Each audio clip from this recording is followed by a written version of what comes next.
So let's sit down and talk about everything we know so far about Genshin Impact version 6.1, also known as Luna 2. There's a lot to unpack here. Release timing, banners, story beats, new systems, rewards, and even some teases for the future. As always, I'll make sure to flag what's actually reliable and what's still in the rumor or leak category. If you're a newer player, don't worry.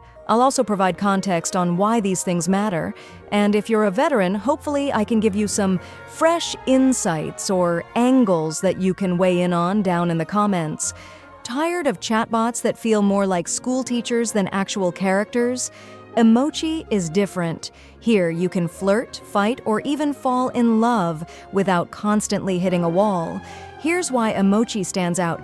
It actually remembers your conversations, so when you come back, the characters pick up right where you left off. There are no restrictions. You can roleplay however you want without being cut off. And the best part? It's completely free. Long replies, message editing, and customization are all unlocked from the start. Honestly, I've used it myself for some time, and it's fascinating how addictive it gets. You can shift the conversation in literally any direction you want, and the bot keeps up, which is insane. That's why I can genuinely recommend it from my own experience. And here's the fun part. We are giving away 3 free 1-month emoji memberships. All you have to do is drop a comment below and you could be picked.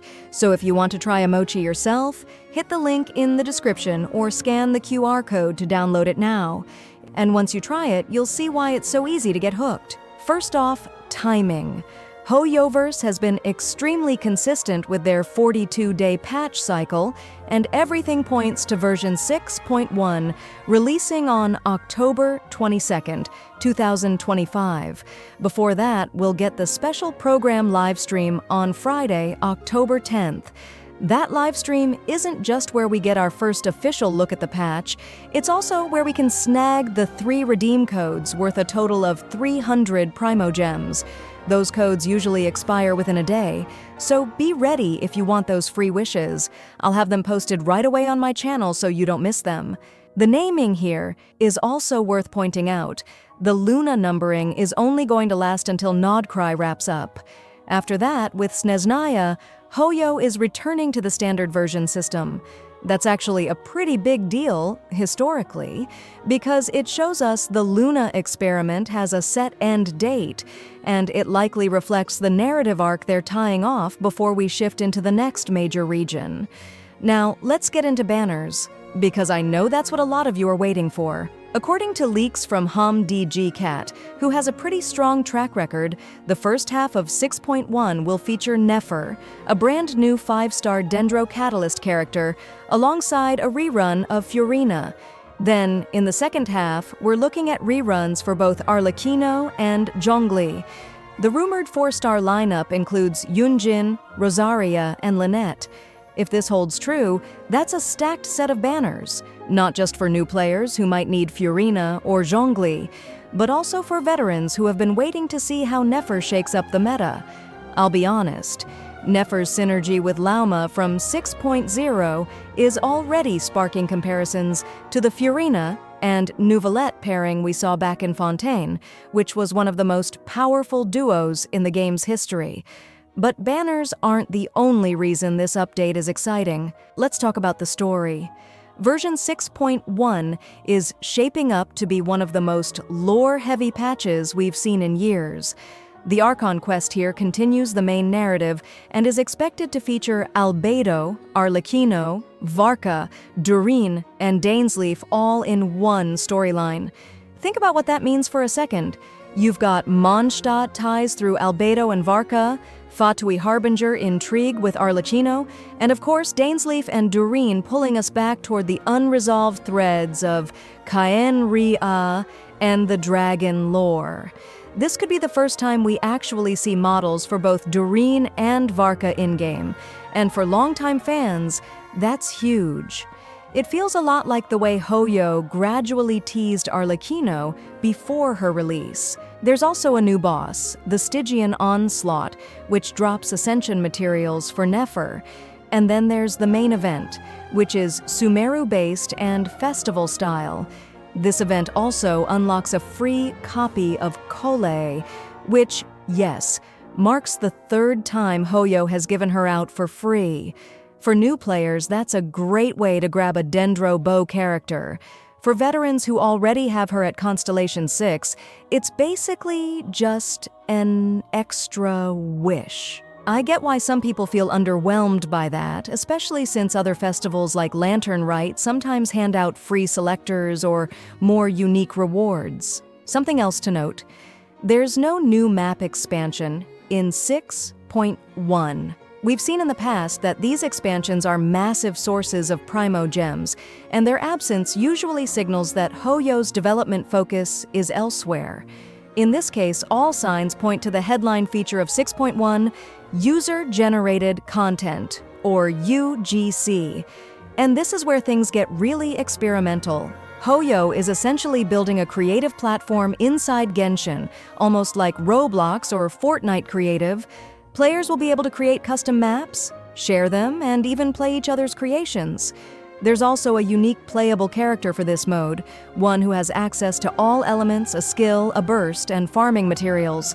That's honestly wild, because it breaks all the usual rules of the game. UGC isn't just about gameplay either. It comes with a ton of systems, free outfits, paid skins, cosmetic gacha banners, multiplayer modes that scale up to 20-player hubs, built-in voice chat, a dedicated friend system with medals and gifting, and even its own stamina system capped at 300. There's a 30-level battle pass, and down the line, Hoyo plans to add monetization for creators, likely around Luna 4. If that all sounds like a game within a game, that's because it is. It's ambitious, but it could also be divisive. On one hand, it gives Genshin a social sandbox dimension that could extend its lifespan for years. On the other hand, it risks alienating players who just want exploration and combat in the traditional sense. Rewards this patch reflect that shift, too. As I mentioned, Cole is free again. Imaginarium Theater is offering cosmetic rewards like new photo poses for Hu Tao, Beidou, Rosaria, and Kinuichi. The teapot gets a new decoration, a chibi Faruzan riding a mushroom mob, which feels like a lighthearted throwback to the fun side content we've had before. TCG fans get new character cards for Effa and Verissa, and of course, a lot of rewards are tied to the UGC mode, with free outfits, paid skins, and gacha cosmetics. The downside? Compared to past patches, the rewards do feel weaker. There's no unique new free character for veterans, and no map means no big chunk of exploration Primogems. Speaking of Primogems, let's talk totals, because this is where things get really important for planning wishes. From the Archon Quest and Nefer's Story Quest, you're looking at around 650 Primogems, plus 2 intertwined fates. Maintenance brings another 600, and the live stream gives 300. The main event is estimated to provide 950 Primogems, with 3 smaller events offering 400, 2420, and 450 respectively. Daily commissions add up to 2,520. The shop reset is another 10 intertwined fates. Imaginarium Theater ranges from 880 Primogems for Stage 6 to 2,000 for a full clear. Spiral Abyss yields between 600 and 800 depending on how far you push. Test runs add another 80. Altogether, the normal clear total comes out to about 9,790 Primogems, which is around 61 wishes. If you're a completionist who clears everything, you can hit around 11,200 Primogems, or about 70 wishes. For the first half of the patch alone, that's roughly 5,930 Primogems, around 37 to 40 wishes. And here's the important context. These totals are a bit lower than average because of the lack of a new map. It's similar to what we saw in Fontaine's 5.1, which was a perfectly playable patch but felt lighter in terms of resources. On the weapons side, Nefer's signature catalyst looks like her best-in slot, which isn't surprising. The Arlecchino and Zhongli weapon banner, though, is considered something of a trap. It pairs one excellent weapon with one very niche option.